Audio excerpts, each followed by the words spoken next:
Felipe Luiz, Lohan, Pablo e até mesmo Alexandro falando sobre Danilo. Ele foi sincero também, tá? Eu tinha esquecido isso aqui, tá aqui no meu roteiro para falar, mas o Alexandro falou sobre Danilo no Flamengo. Mas antes desses assuntos, eu vou trazer uma atualização sobre o leilão eletrônico dos camarotes do Maracanã para 2025. Eu estou fazendo isso porque tem muita gente me perguntando como é que está essa situação.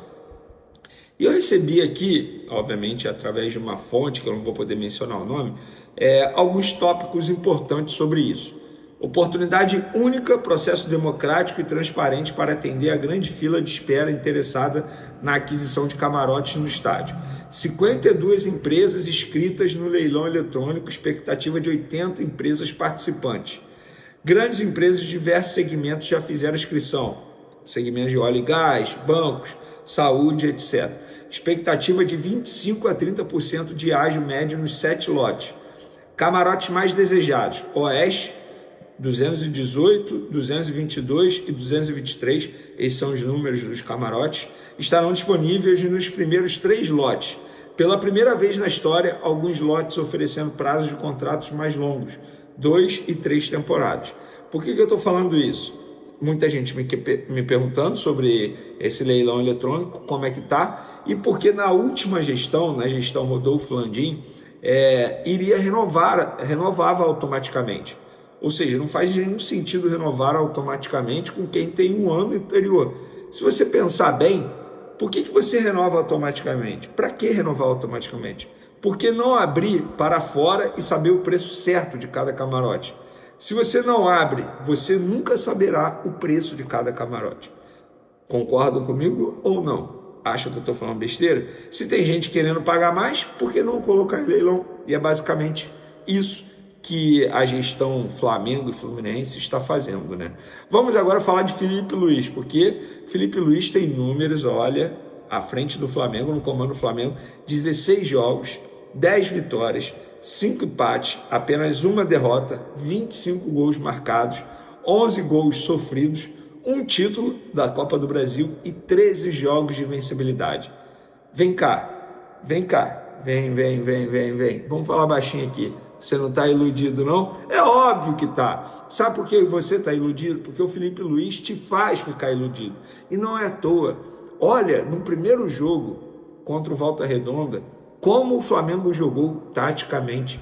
Foi impecável. Tudo, leitura de jogo, jogada trabalhada, marcação sob pressão, transição rápida, defesa-ataque, cobertura. Repito o que eu falei no meu vídeo de pós-jogo. Pode ter tido um erro de passe, uma jogada não completada, um erro de individual, mas taticamente, uma aula. Parabéns ao Felipe Luiz nesse início de trajetória dele como treinador.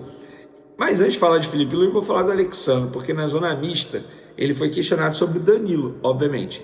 E ele jogou com o Danilo no Porto, no Santos, na Juventus, na seleção brasileira, e agora vai jogar com o Danilo no Flamengo. Ele não confirmou a vida do Danilo, mas quando foi questionado se o Danilo perguntou para ele sobre o Flamengo, ele falou que sim. Olha isso. Acho que ele já sabia um pouco da estrutura do Flamengo, mas sim, ele me pergunta porque a gente conversa quase todos os dias. Recentemente eu estava lá em Turim e ele me perguntou como era a estrutura, como eram os jogadores e como era viver no Rio também. Gente, boa. O Alexandre praticamente diz, beleza, o Danilo tá vindo. É isso. Mas, óbvio, sempre respeitando ali a burocracia, o Alexandre não fez isso. Mas, com outras palavras, ele deixou muito claro que o Danilo já estava interessado sim em jogar no Flamengo. E eu repito, ele chega nessa semana para poder assinar o contrato dele com o Flamengo. Ele antes vai rescindir com a Juventus e depois ele viaja para se apresentar ao Flamengo e ser jogador do Flamengo. Contrato válido por 2 temporadas até dezembro de 2026. Agora a coletiva do Felipe Luiz, que é o grande assunto desse vídeo aqui, porque ele foi sincerão. Várias declarações muito boas, inclusive parabéns ao Felipe Luiz, mais uma entrevista coletiva maravilhosa. Você gosta ou não do que ele fala, concorde ou não, ele pelo menos fala, ele conversa sobre futebol. Ele não sai pela tangente, pelo contrário, ele explica tudo, todas as decisões tomadas, entende o que deu certo e o que não deu certo. Inclusive, uma declaração dele me chamou muita atenção. Abre aspas, se esse time não jogar, a culpa é minha. somos o melhor time do Brasil. Ponto, é isso, não tem desculpa. Não tem desculpa de calendário, não tem nada, ele assume a responsabilidade. Não tem desculpa de lesão, nada. Independentemente disso, o elenco do Flamengo é muito bom e continua sendo o melhor elenco do futebol brasileiro, sem sombra de dúvidas. É a minha opinião. Ainda mais agora, o Botafogo que perdeu todo mundo, esquece. O Botafogo perdeu o Thiago Almada e o Luiz Henrique, ponto, já parou aí. O Flamengo tem o melhor elenco do futebol brasileiro. E sim, o Felipe Luiz tem que fazer esse time jogar. Ele foi questionado sobre Cebolinha e Luiz... Olha isso, Cebolinha e Luiz Araújo nem viajaram para Brasília. Ele foi questionado se esses dois jogadores estarão à disposição para a Supercopa do Brasil no próximo domingo, 2 de fevereiro. Ele falou, o planejamento é que eles estejam à nossa disposição. Então, esse é o planejamento para Luiz Araújo e Cebolinha. Agora vamos para o assunto principal.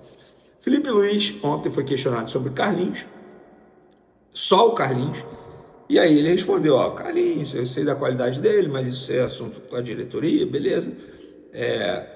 Enfim, não falou muito sobre o Carlinhos, deixou claro ali que não vai utilizar o Carlinhos, até porque o Carlinhos está recebendo várias propostas, a diretoria quer fazer o negócio porque ele não está nos planos. Aí logo depois, um repórter, que eu confesso que eu não sei o nome, só ouvi a pergunta, peço desculpa, mas o repórter foi e perguntou, e Pablo e Lohan? Falou sobre Carlinhos e Pablo e Lohan. Abre aspas para Felipe Luiz. Prestem atenção. Primeiro, eu quero dizer que esse assunto é da diretoria. Eu tenho opinião, é claro, mas o Boto, quem vai responder para vocês? Eu estou com um grupo aqui que está na frente, que bebeu da água do conhecimento comigo. É inegociável que os jogadores façam e cumpram as funções. Esses jogadores, Pablo e Lohan, não tiveram comigo. Gente, com outras palavras, o Felipe Luiz fala, eu não vou utilizar esses jogadores. E para o Pablo, tá tudo bem. Eu já expliquei isso aqui para vocês. O Pablo ficou um tempão no Botafogo sem entrar em campo. Não foi por questões físicas. Ele teve problema muscular sim, mas depois ele ficou à disposição e foi o Arthur Jorge que não quis usá-lo. E para ele está tudo bem. Pelo contrário, ele postou foto dizendo que é campeão da Libertadores, está tudo bem. O Pablo, ele não se importa com isso e segue. O Lohan, olha só, ele está confirmando aquilo que eu falei para vocês. Felipe Luiz não vai utilizar o Lohan. O Lohan, a ideia da diretoria é descer o Lohan para o sub-20 novamente. Mas é óbvio que o jogador não quer isso para a carreira dele, nem os empresários. E é por isso que o Flamengo, ciente que o jogador, com o passar do tempo, vai se desvalorizar cada vez mais, porque ele não será utilizado pelo atual treinador, Felipe Luiz. Então é por isso que o Flamengo quer vender o Lohan para o CSKA. O valor da proposta foi aceito, 8 milhões de euros por 80%. O problema é a forma de pagamento. E pessoas, vamos parar e analisar vocês que estão aí caindo em cima do Flamengo pela possibilidade da venda de Lohan. Vamos parar e analisar se o Tite não utilizou Lohan, se o Felipe Luiz não quer utilizar Lohan, é coincidência? É óbvio que não. Tem algo acontecendo nos bastidores que a gente não sabe. Ou melhor, eu sei, já falei para vocês, falta de vontade, muita gente fala isso, que o Lohan não tem aquela gana, aquele tesão. Pode ter mais coisa? Pode, mas eu seria leviano dizer que tem mais coisa. Mas se o Felipe Luiz, que é treinador do jogador, não quer utilizá-lo, não tem jeito. A diretoria está certa em vender. Eu acho, pelo menos assim. E vocês podem opinar.